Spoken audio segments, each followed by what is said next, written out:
एक सवाल है बच्चों कि किसी त्रिभुज के कोणों के माप अपगणित श्रृंखला में है। सबसे छोटे कोण का माप सामान्य अंतर का 5 गुना है। तो उस त्रिभुज के सभी कोणों के माप ज्ञात करो। तो पहले हम इसका सामान्य अंतर ज्ञात कर लेते हैं। त्रिभुज के कोणों के माप ए दिया है, ए प्लस डी दिया है, ए प्लस 2d, यानी तीनों कोणों के माप दिए गए हैं। तो पहले हम सामान्य अंतर ज्ञात कर लेते हैं। सामान्य अंतर कैसे ज्ञात करेंगे?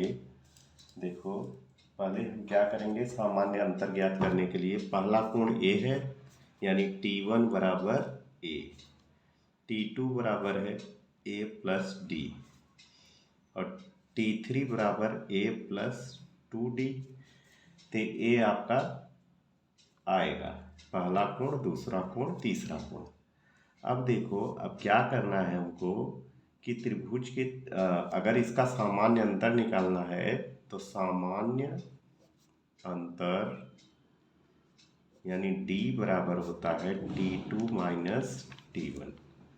तो d बराबर आएगा बच्चों, T2 का मान है a plus D minus T1 का मान a है। तो a से कैंसिल, तो d बराबर आ जाता है d। अब क्या करना है? अब देखो, यहाँ पे लिखा है कि सबसे छोटे को, अच्छा पहले देखो, किसी त्रिभुज के कोणों के माप अंकगणित श्रृंखला में है। तो अंकगणित श्रृंखला में तो है ही सबसे छोटे कोण का माप। सबसे छोटे कोण का माप सामान्य अंतर का 5 गुना है। सामान्य अंतर का 5 गुना है। तो सबसे छोटा कोण कौन सा होगा? यही होगा, क्योंकि इसमें प्लस हो रहा है, इसमें प्लस हो रहा है, तो ये बड़ा ही होता जाएगा। तो सबसे छोटा कोण ए है, तो इसलिए ए बराबर क्या आएगा? सामान्य अंतर डी आया है, तो डी गुणे 5, यानी सामान्य अंतर का 5 गुना। तो ए बराबर आ गया 5d। अब यहाँ पे त्रिभुज के तीनों कोणों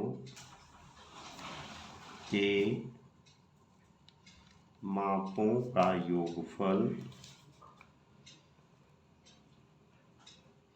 बराबर होता है 180 अंश। तो पहला कोण ए है, तो ए प्लस, दूसरा कोण ए प्लस डी है, तो ए प्लस डी, प्लस तीसरा कोण ए प्लस 2d है, तो ए प्लस 2d बराबर 180। ए 3a हो गया, प्लस 2d और 1d मिला करके 3d बराबर 180। 3 हम कॉमन ले लेते हैं, तो आ गया a प्लस डी बराबर 180। तो a प्लस डी बराबर आ गया 180/3, आ गया 60। a प्लस डी बराबर 60। ये आ गया आपका समीकरण नंबर 1। अब क्या कहता है? अब यहाँ पे a की जगह क्या लिख सकते हैं? 5d लिख सकते हैं, क्योंकि a बराबर 5d। यहाँ समीकरण 1 इसको मान लो, तो इसको 2 मान लो, क्योंकि यहाँ पे a बराबर 5d आया है। तो a की जगह हम 5d लिख देते हैं। 5d प्लस d बराबर 60। 5d में d जोड़ दो, 6d बराबर 60। तो इसलिए d बराबर क्या आएगा? d बराबर आ गया 60/6, 6 दहा में 60। तो d बराबर आ गया 10। अब क्या करेंगे? देखो, d का मान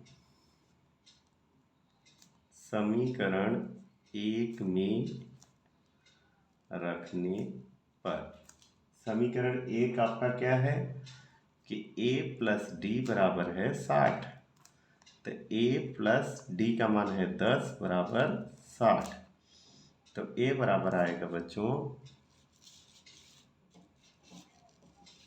देखो एक बार फिर से यहाँ से थोड़ा सा नहीं दिखा क्योंकि सब त्रिभुज के सभी तीनों कोणों के मापों का योगफल 180 अंश होता है, तो a प्लस डी दूसरा कोण है, प्लस a प्लस 2d बराबर 180। तो यहाँ 1a 2a 3a हो गया, प्लस 2d और 1d मिला करके 3d बराबर 180। 3 कॉमन ले लिए, a प्लस डी बराबर 180।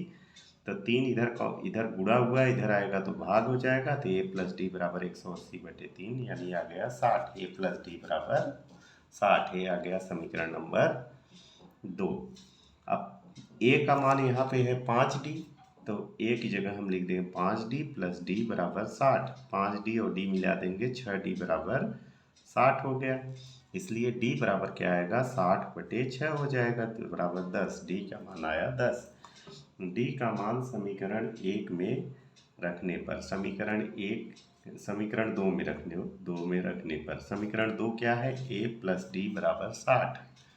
तो a प्लस डी बराबर 60 समीकरण 2 है, तो a प्लस डी की जगह 10 लिख दिया बराबर 60। तो a बराबर क्या आएगा, 60 माइनस 10, a बराबर आ गया 50। इसलिए अब पहला कोण निकालिए।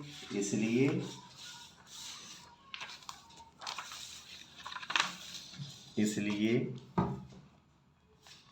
पहला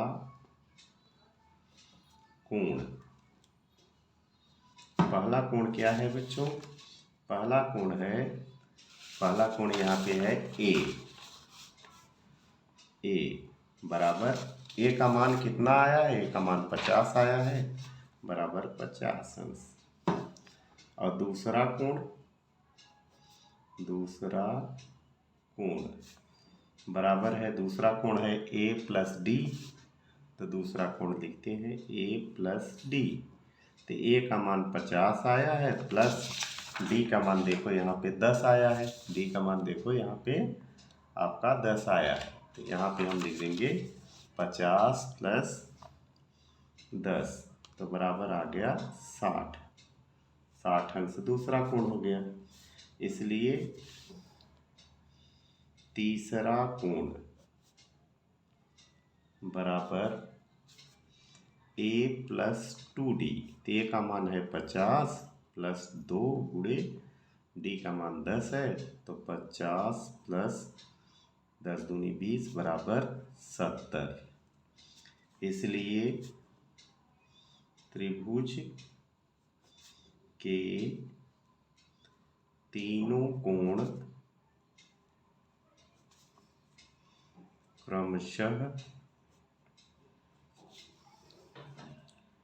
50 अंश, 60 अंश व 70 अंश होंगे। यही आपका आंसर हुआ।